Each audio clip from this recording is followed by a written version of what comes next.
Paano kung sabihin ko sa iyo na ang pagputol ng ugnayan sa kanya ay hindi ang parusa na iniisip mong ibinibigay mo?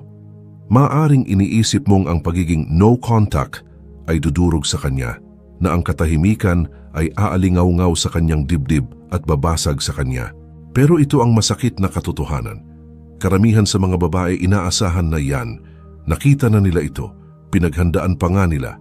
Ang no contact ay maaaring patahimikin ng ingay, pero hindi nito winawasak ang kanyang ego. Hindi nito binabaliktad ang power dynamic. Hindi nito pinagsisisi ang ginawa niya. Narito ka dahil naging tapat ka. Buong-buo kang nag-invest.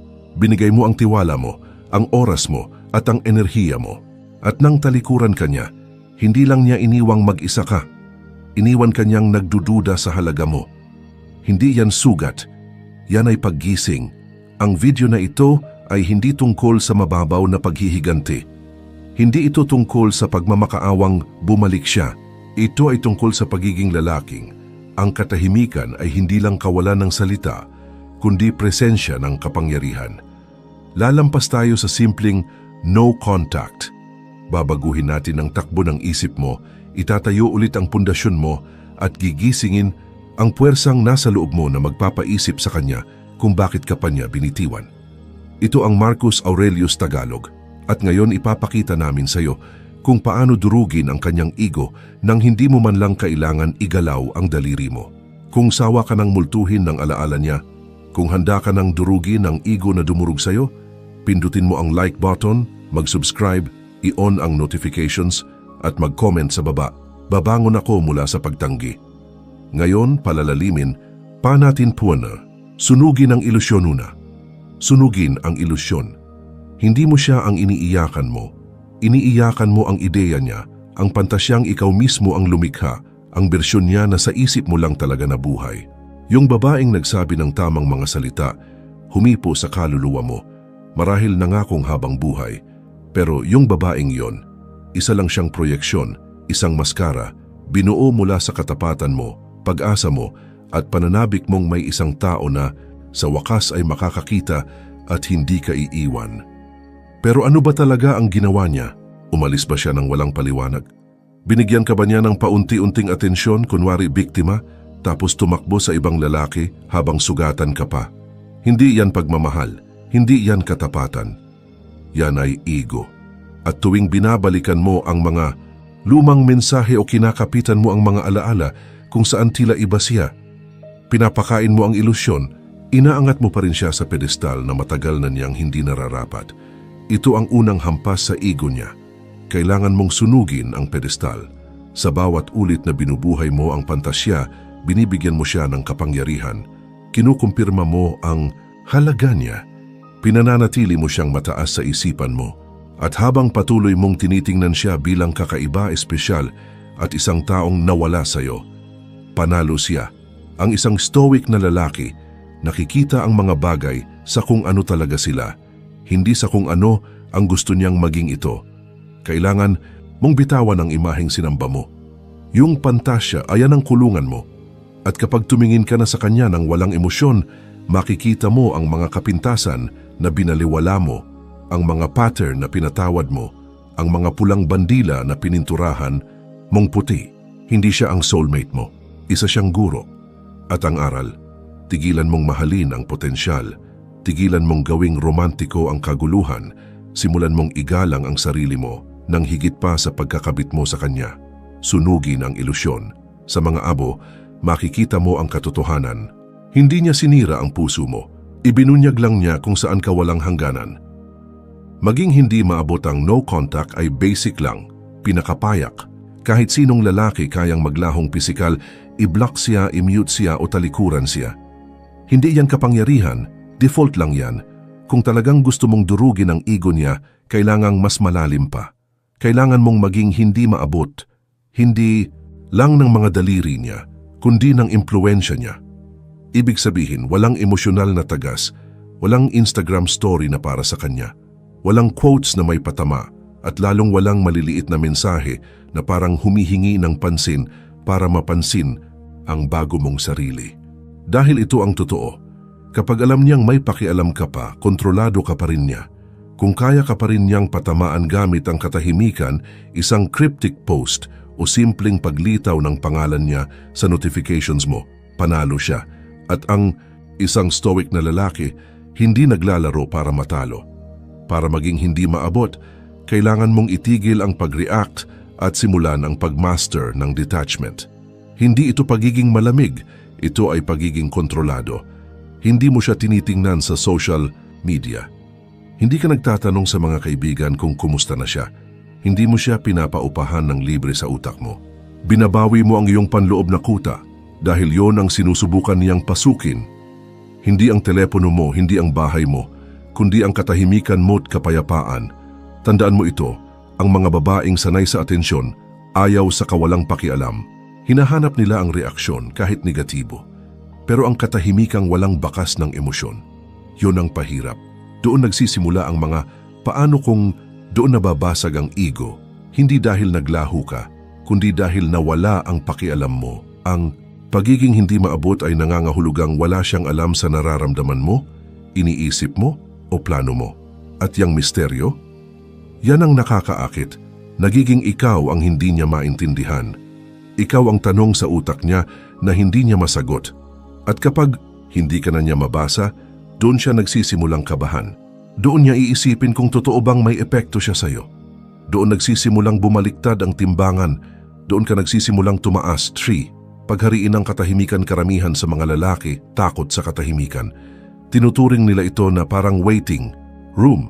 Isang bagay na kailangang tiisin hanggat hindi siya nagpaparamdam, hanggat hindi siya nagsisisi, hanggat hindi siya bumabalik. Pero ang ganong pag-iisip, kahinaan yan na nagpapanggap bilang pasensya. Kung gusto mong baliktarin ang kwento, hindi mo lang basta titiisin ang katahimikan, pag-aaralan mong pagharian ito. Gagawin mong ang void ay teritoryo mo. Ang isang stoic na lalaki, hindi iniiwasan ang kawalan, inaangkin niya ito. Ito ang sikreto, sa void nagsisimula ang tunay na pagbabago. Hindi sa gulo, hindi sa mga pagtatalo, at hindi sa peke o pilit na closure. Nasa katahimikan, sa kawalan ng distraksyon, ng dopamine, ng validation, doon mo makikilala ang tunay mong sarili. Yung bahagi mong sugatan pa rin, bahagi mong kailangang buuin muli, bahagi mong hindi kailanman tunay niyang naintindihan. At doon nakatago ang kapangyarihan. Dahil habang abala siya sa pag-distract sa sarili, sa paghahanap ng pansin, o pagpapanggap na hindi siya apektado, ikaw naman, lumalalim. Dinidisiplinang muli ang sarili. Nagiging mas matalas, mas malamig, mas nakatutok. Ginagawa mong ang katahimikan ay ang iyong gym, iyong templo, iyong larangan ng digmaan. Ang lalaking komportabling nauupo sa kawalan, walang papuri, walang paglalambing, walang ingay, siya ang lalaking nagiging lahat. Ang pagmaster ng void ay ang pagtigil ng pagka-obses kung kailan kanya mapapansin at pagsisimula ng pagka-obses sa kung sino ang nagiging ikaw. Ibig sabihin nito, hindi ka lang humihiwalay sa kanya. Hinihiwalayan mo ang pangangailangang may taong kukumpleto sa iyo. Nagbabago ang galaw mo, kumakaunti ang salita mo, lumalalim ang obserbasyon mo. Tahimik kang nagtatayo, pero ang ingay ng resulta ay maririnig ng buong mundo. At mararamdaman niya ito. Hindi sa text, hindi sa post, kundi sa pagkawala ng kahinaan mo. Sa biglaang pagbago ng enerhiya kung saan hindi mo na siya hinahanap sa katahimikan dahil ginagamit mo na ang katahimikan para umangat. Watch.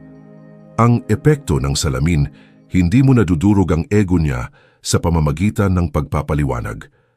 Ginagawa mo ito sa pagiging salamin, isang salamin na hindi niya matatakasan, na malinaw na ibinabalik sa kanya ang bawat desisyong ginawa niya ng walang habag.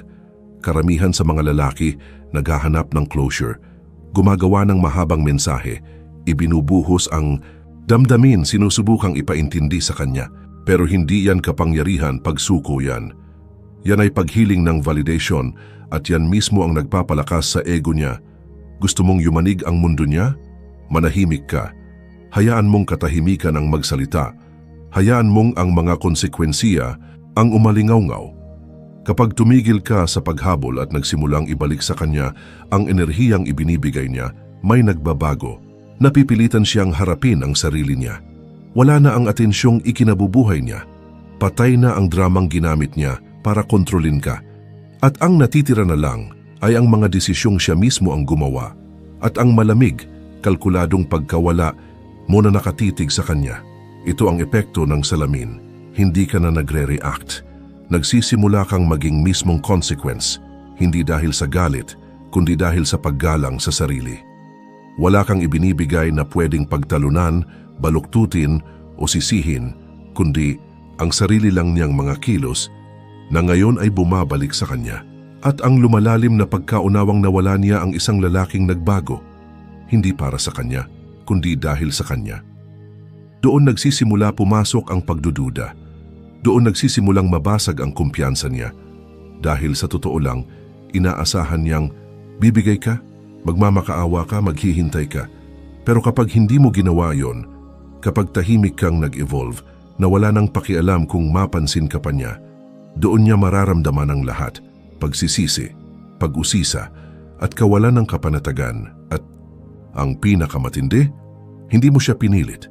Ibinigay mo lang sa kanya ang sarili niyang refleksyon. At yun ang hindi niya kayang harapin. To'y samtang bawiin. Lahat ng pagpapatunay ang ego, nabubuhay sa atensyon, nabubuhay sa papuri, reaksyon, selos. Anumang senyales na may pakialam ka pa, kaya kahit matapos kanyang iwan, maaaring patuloy pa rin siyang umiikot sa paligid mo. Isang like, dito, isang bigla ang pag-view ng story, isang kamusta ka na text. Huwag kagatin ng pain. Hindi ito lambing, ito ay pag-aalaga sa ego niya. Hindi siya nagtatanong ng, mahal mo pa ba ako? Ang tanong niya ay, kontrolado pa rin ba kita? Diyan, natatalo ang karamihan sa mga lalaki. Pinapatunayan pa rin nila ang halaga ng babae kahit tahimik na. Nagpo-post ng thirst traps para mapansin. Sobra-sobrang paliwanag kung bakit tapos na sila. Patagong nangaasar sa post, iniisip na masasaktan siya. Pero bawat galaw na yon ay patunay na mahalaga pa rin siya. Gusto mong durugin ang ego niya, patayin ang supply. Bawiin ang lahat ng pagpapatunay, hindi dahil sa galit kundi sa kawalang pakialam. Ang stoic na lalaki, naiintindihan na ang atensyon ay pera. Bawat like, bawat sulyap, bawat emosyonal na reaksyon ay bayad. At ubos na ang balanse niya. Hindi mo siya kailangang bigyan ng closure. Hindi mo siya kailangang sabihan ng glow up mo. Ang katahimikan at tagumpay mo ay sapat na sa sarili nila. Hindi ka nagpo-post para patunayan ang kahit ano. Kumikilos ka bilang lalaking alam ang halaga ng oras niya at hindi ito sinasayang sa mga paalala. Dito nagsisimulang magutom ang ego niya. Kapag na-realize niyang ang paglago mo ay hindi palabas, kundi realidad, at wala siya sa audience, hindi mo layuning magselos siya. Tapos ka na lang talagang mamigay ng enerhiya na parang libreng sample sa mall. Gusto niyang lumayo? Bigyan mo siya ng malamig at walang lamang katahimikan ng pagiging limot. At habang lalo kang lumalalim sa tahimik mong kapangyarihan, lalo ring nababasag ang ego niya. Dahil ano ang mas masakit kaysa sa galit? Walang pakialam. Kapag nakita niyang ni hindi mo na alintana kung pinapanood ka pa niya, doon siya tinatamaan. Hindi na siya ang sentro ng universo mo. Hindi na nga siya pangalan na binabanggit mo. Gawing lakas ang sakitang sakit na dala mo. Hindi yan sumpa. Yan ay hilaw na materyales. May dalawang pagpipilian ka. Hayaang kainin ka nito mula sa loob o tunawin mo ito at pandayin ang isang bagay na hindi kayang sirain. Maraming lalaki ang nananatili sa guho. Paulit-ulit iniisip ang pagtataksil, tinatanong ang sarili, bakit ako? Pero ang isang stoic ay hindi nagtatanong ng bakit. Ang tanong niya ay, anong susunod? Gusto mong durugin ang ego niya. Gawin mong gatong ang sakit na ibinigay niya para maging simula ng lalaking nakatakda mong maging. Ang pinakamapanganib na lalaki ay yung ginawang obsesyon ang pagkawasak ng puso. Hindi sa kanya, kundi sa sariling paghasa, sa gym, negosyo, focus at pag-iisa. Sumisid ka sa disiplina gamit ang apoy na siya ang nagpasindi pero hindi niya makukuha ang kredito. Ang meron lang siya ay distansya at ang lalaking lalabas mula sa apoy. Mas malamig, mas matalim, mas nakakatakot dahil hindi na siya nagmamahal dahil kailangan, kundi dahil pinili niya. Ang transmutation ay tungkol sa pagpapakita sa kanya na hindi kanya winasak, ginawa kaniyang mas matibay. Hindi dahil sinadya niya, kundi dahil hindi mo hinayaang manalo ang sakit. Kinuha mo ang bawat insulto, bawat kasinungalingan, bawat pananahimik at ginamit mo ito. Bumuhat ka ng mas mabigat, kumilos kang mas matalino, pinutol mo ang mga sagabal. Kaya't bigla hindi lang niya pinagsisisihan ang ginawa niya, pati ang pagmamaliit niya sa'yo. Ito'y higit pa sa glow-up energy, ito'y elemental. Nagiging ka na isang puwersa ng kalikasan. Kalmado, nakatapak sa lupa, may direksyon. Isang uri ng lalaki na hindi na niya kayang abutin, hindi dahil nagtatago ka, kundi dahil umangat ka na sa antas kung saan hindi na siya kabilang. Hence, maging lalaki na hindi niya kayang palitan ito ang masakit na katotohanan. Karamihan sa mga hiwalayan hindi agad tumatama sa babae. Umaalis siya na iniisip na may mas mabuti pa riyan, na isa ka lang sa maraming pangalan na malilimutan niya, na madali ka lang palitan parang pagpalit ng damit. Diyan ka papasok, hindi sa salita kundi sa pagbabago. Gusto mong durugin ang ego niya. Maging lalaki kang hindi niya kayang palitan kahit kanino pa siya tumakbo. Hindi ito tungkol sa pagyayabang ng pera o paghabol ng status para lang mapansin niya ulit. Mahinang enerhiya yan. Ito ay tungkol sa pagiging buo, mataas ang halaga, at matatag sa layunin mo, na ang mismong presensya mo ay nagiging bagay na walang kapalit. Nagiging lalaki ka na ginagalang kahit walang sinasabi. Hindi natitinag sa pressure, dala ang katahimikan bilang sandata at disiplina bilang baluti. Isipin mo, ilan ba sa mga lalaking kilala niya ang hindi sumusuko sa emosyon, hindi nagmakaawa ng pagpapatunay, at hindi sabik sa atensyon o papuri? Bihira, at yan ang kalamangan mo. Habang paikot-ikot siya sa mga lalaking paulit-ulit lang ang dalang enerhiya, ikaw ay nagiging kakaiba, bihira, hindi maabot. Hindi ito tungkol sa pagiging ibang tao. Ito ay pagiging lalaking dapat ay ikaw na noon pa, man kahit wala siya. Siya ang bagyong nagtulak sa iyo na mag-focus. At ngayon sa tuwing mag-scroll siya, sa tuwing maririnig ang pangalan mo, sa tuwing makikita ang pag-angat mo, tatama sa kanya. Hindi lang siya nawala ng nobyo, nawala sa kanya ang isang presensyang minsan lang sa buhay. At ikaw, tuloy ka lang, hindi ka nagyayabang. Hindi ka nagpo-post ng pahugot para siya'y maintriga. Namumuhay ka ng buo, malaya at totoo hanggang sa mismong pagkawala mo ay mas mabigat pa kaysa sa presensya mong dati. Bumuo ng panibagong pagkatao sa dilim. Hindi ka nag-e-evolve ng lantaran. Bumabangon ka sa dilim, tahimik, tuloy-tuloy at walang palakpakan. Doon nangyayari ang tunay na pagbabago, hindi sa comments, hindi sa feed, kundi sa anino ng katahimikan, kung kailan wala nang nakatingin at wala ka nang gustong patunayan. Kung gusto mong durugin ang ego niya, tigilan mong ipakita. Simulan mong maging taong kayang ikapanghinayang. Diyan madalas pumalpak ang mga lalaki. Gusto nilang mapansin ang pagbangon nila. Gusto nilang maramdaman ng babae ang pagsisisi sa real time. Kaya sila nagpo-post ng update, nagpapahiwatig, umaasang mapapansin. Pero di nila alam, umaarte pa rin sila. At ang pag-arte ay kahinaan. Hindi mo kailangang makita niyang nag-i-improve ka. Ang kailangan mo ay maging ganap na ibang tao na sa susunod na marinig niya ang pangalan mo, hindi na iyon ang lalaking iniwan niya.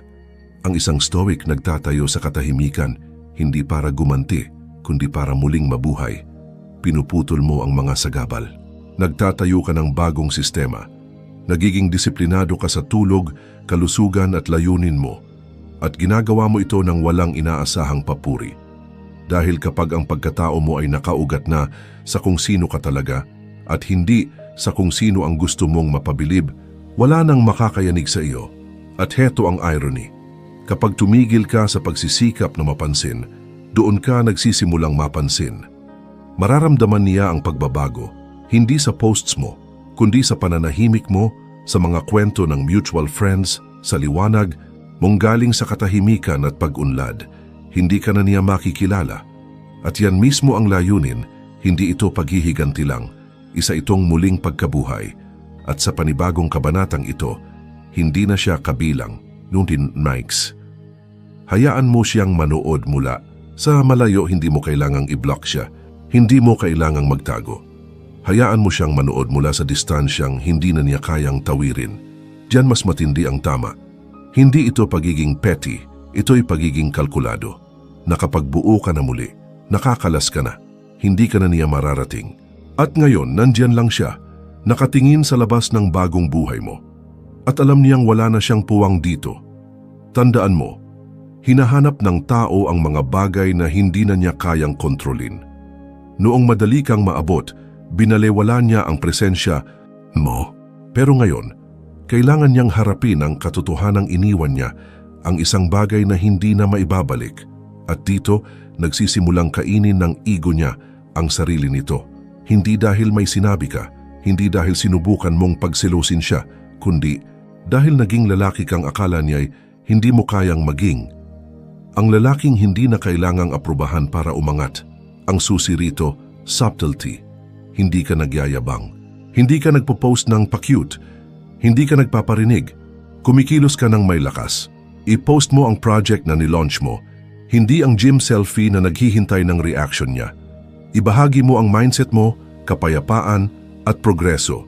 Hindi para mag-flex, kundi para manguna. Dahil ngayon para sa misyon ka nabubuhay, hindi para sa alaala niya, makikita niya ito. Siguro hindi ngayon, siguro hindi sa susunod na linggo, pero darating ang araw.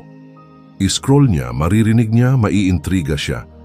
At kapag dumating yon, ibang klase na ang tama ng pananahimik mo. Hindi dahil wala ka na, kundi dahil kita niya kung sino ka na. At alam niyang hindi na siya bahagi ng ebolusyong yon. At ikaw, hindi ka humahabol, hindi ka kumokonekta, hindi ka nagre-react, tahimik kang sumusulong habang unti-unting gumuho ang ego niya sa rearview mirror. Yan ang kapangyarihan, kanyang kamanalo kahit walang sinasabi. Then, magpatawad para sa lakas, hindi para sa kapayapaan. Ang pagpapatawad ay hindi kahinaan. Hindi ito pagpapalusot sa kanya, hindi ito pag-aakto na parang hindi kanya nasaktan ng malalim. Ang pagpapatawad, ang huling patikim ng lakas. Ito ang paraan mong sabihing, wala na siyang kapangyarihang makaapekto sa iyo. At yan mismo ang dagok sa kanyang ego. Dahil walang mas nakakabali sa isang taong inaasahang kamuhian mo kaysa makita kang tunay na walang pakialam. Pero ito ang totoo. Hindi mo siya pinapatawad para sa kanya. Pinapatawad mo siya para mabitawan mo ang bigat, ang galit, ang mga tanong, ang paulit-ulit na siklo.